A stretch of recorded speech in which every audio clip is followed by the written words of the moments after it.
জবাবকে দিতেই হবে। আদর্শ ভিত্তিক আন্দোলন করায় দেখেন যারা বিএনপির সন্ত্রাসীরা আমাদের উপরে আক্রমণ করে আমাদেরকে দুনিয়া থেকে বিদায় করে দিচ্ছে। সুতরাং আপনারা মনে করবেন না যে একেবারে শান্ত শিষ্ট আদর্শ দল বলে প্রতিশোধ নিতে পারবে না।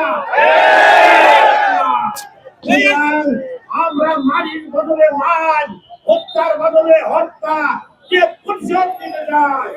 প্রশাসনকে বলতে চাই, আগামী 24 ঘন্টার ভিতরে এই সন্ত্রাসী এবং তাদের গডফাদারদের যদি গ্রেপ্তার না করা হয়, জীবননগরের মাটিতে আগুন জ্বলবে।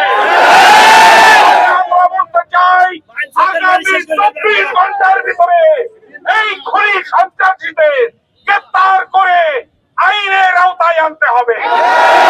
আইনের প্রতি শ্রদ্ধাশীল থাকতে চাই।